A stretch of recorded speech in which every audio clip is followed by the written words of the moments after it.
अनंत सूर्यों जैसा प्रकाश उनके श्री चरणों से निकलता रहता है। ज्ञान के समुद्र हैं, आनंद के समुद्र हैं, पर आप तो दुखी हो ना। आपके हृदय में ही वो बैठा हुआ है, आपको अनुभव नहीं हो रहा, ना तो ज्ञान का, ना तो प्रेम का, ना आनंद का।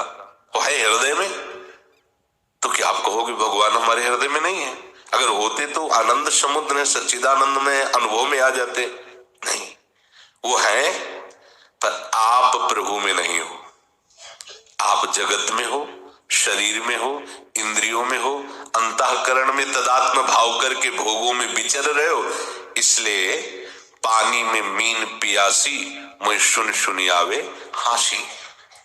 आपका जो परम सुहृद स्नेही संबंधी ईश्वर है, हरि है, आपने उससे प्यार नहीं किया, शरीर से प्यार किया है, भोगों से प्यार किया है, शरीर संबंधियों से, इसीलिए आपको अनुभव में नहीं आ रहा। ये बुद्धि का, तर्क का विषय नहीं है, ये श्रद्धा और विश्वास का विषय है।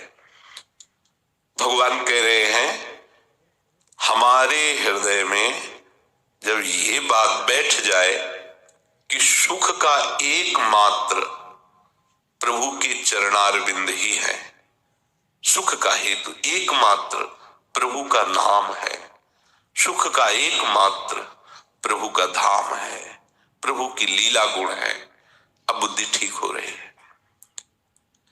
दीर्घ काल तक भगवान नाम जप करते करते जब हमारा हृदय निष्पाप हो जाता है, हमारा हृदय निष्काम हो जाता है, हमारे हृदय में कोई आशा नहीं रहती, तब नाम का प्रभाव उसमें स्वाद पैदा करता है।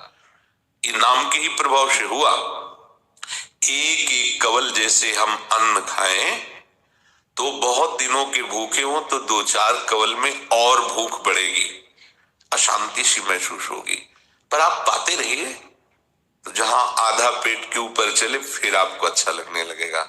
हाँ, तृप्ति का अनुभव हो रहा है। अनंत जन्मों से हम सच्चिदानंद प्रभु से विमुख विचर रहे हैं, तो अब हम राधा राधा शुरू किया तो हमारी वैसी जलन बढ़ने लगी जैसे भूखे के अंदर जा रहा है कवल, वो तृप्ति है पर उसको जलन महसूस होती, क्योंकि जब और अधिक मात्रा में जाए, बहुत समय से वो भूखा है, तब उसको कुछ स्वाद लगे, कुछ तृप्ति लगे। ऐसे ही जब हम 24 घंटे हमारे दिनचर्या में है तो कम से कम 12 घंटे हमारा लगातार भजन होना, तब हमारी कुछ समझ में आएगा कि हम भजन हो रहे, क्योंकि हम बहुत जन्मों से प्रभु को भूले हुए विषयों में लगे हुए हैं। और फिर ऐसा स्वाद मिलेगा जैसा हरिवंश महाप्रभु कह रहे हैं, राधा नाम सुधा रसम, मानो अमृत जो ऐसा न छिलका है न गुठली है, केवल रस ही रस है। राधा राधा रोम रोम पुलकित आनंद अश्रु आंखों से सामने प्रियालाल विराजमान। आप करके तो देखो, महापुरुषों ने वर्णन किया, नाम जब करोगे तो नाम तुम्हारे अनर्थ का पहले नाश करेगा, अशुभों का नाश करेगा, मन की मलिनता, कामना, वासना, इनका नाश करेगा। फिर नाम का जो अगला सोपान प्रकट होता है वो महाआनंदमय होता है। ये तर्क के द्वारा नहीं जाना जा सकता, ये श्रद्धा और विश्वास के द्वारा माना तो फिर हम जाना, अगर माना ही नहीं तो फिर जाना क्या। तो प्रभु यहां कह रहे अपरिग्रह, अपने को सुख बुद्धि किसी व्यक्ति में, किसी वस्तु में, किसी पदार्थ में लगाना अपने को दुख में फंसाना है। समझ लीजिए, किसी भी वस्तु, व्यक्ति, स्थान की अधीनता आपको क्लेश, अशांति, बंधन देगी यदि आपने उसमें सुख बुद्धि किया है।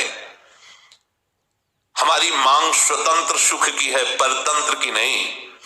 हम जब किसी विषय को भोगते हैं तो उसके स्वामी नहीं होते, उसके दास होते, उसके गुलाम होते हैं, उसके अधीन होते हैं। विषयों के परिवर्तनशील नाशवान पदार्थों के अधीन होने वाला कभी सच्चिदानंद सुख का अनुभव थोड़ी कर सकता है। इसीलिए श्री भगवान कह रहे अपरिग्रह, अपने लिए सुख बुद्धि से कोई भी भोग सामग्री का संग्रह करने की भावना अंदर नहीं होनी चाहिए। अपने लिए यदि भोग भोगने की चाह रही, भोगों में खिंचाव रहा, तो फिर प्रभु में कब तुम्हारा खिंचाव होगा? इसी मनुष्य शरीर में जो वर्तमान में समय है, इसी में हमारे चित्त का आकर्षण प्रियालाल के चरणों में हो जाना चाहिए। कृष्ण त्वदीय पद पंकज पंजरांते अद्यु में विशतु मानस राजहंस प्राण प्रयाण समय कपवात पित्तो है।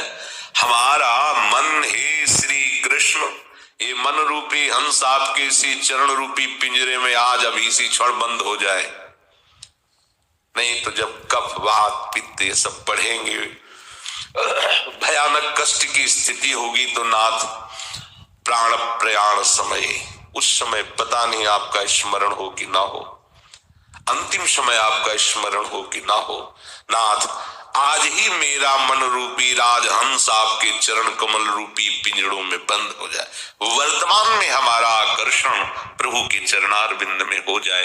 अगर आकर्षण भोगों में, व्यक्तियों में, शनि संबंधियों में रहा, तो हम किस समय प्रभु के प्रति अपना चित्त अर्पित करेंगे? किस समय हम अपनी बुद्धि से निश्चय करेंगे कि सुख का हेतु हमारे प्रिया प्रीतम है? इसलिए उपासक को अपरिग्रही होना चाहिए। अपरिग्रह का तात्पर्य है प्रभु के सिवा किसी में भी सुख बुद्धि, मात्र बुद्धि न होना। सम्राट भी वो अपरिग्रह ही है। अगर एक लंगोटी और कमंडल और आसन में भी आसक्ति है, सुख बुद्धि है, तो वो परिग्रह ही है। अपरिग्रह, प्रभु के सिवा हमारा कोई सुख नहीं है।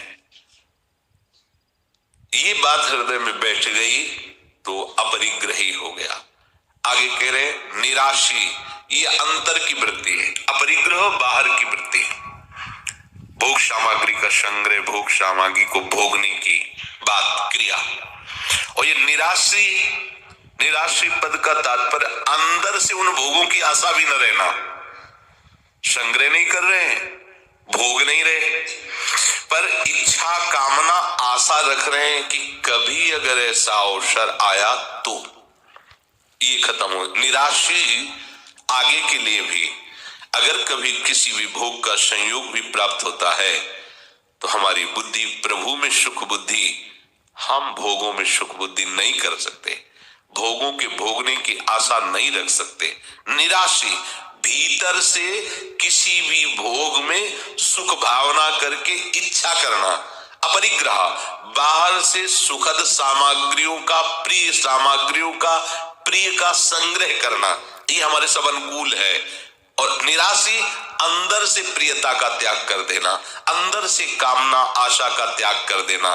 किसी भी पदार्थ में, व्यक्ति में, वस्तु में जो हमारी सुख बुद्धि है, जो सुख वृत्ति है, यही हमारी भगवत प्राप्ति की देरी है। हमें प्रियालाल क्यों नहीं मिल रहे? क्योंकि हम किसी भी वस्तु, व्यक्ति, स्थान में सुख बुद्धि करके रमण कर रहे हैं, इसीलिए राधा रमण नहीं मिल रहे। अगर अभी इसी क्षण हमारे हृदय में समस्त वृत्तियों का एकमात्र केंद्र प्रियालाल के चरणार बिंदु है, अभी अनुभव हो जाएगा, आपके नेत्रों के सामने झलकने लगेगा नीलांबर पीतांबर। वो बहुत करुणामय है, पर सिद्धांत है। जब तक आपको कोई यहाँ प्रिय लग रहा है, कोई वस्तु, व्यक्ति, पदार्थ, महत्व बुद्धि है, सुख बुद्धि है, अपनापन है, तब तक प्रियालाल के नीलांबर पीतांबर फहराते हुए स्वरूप का दर्शन नहीं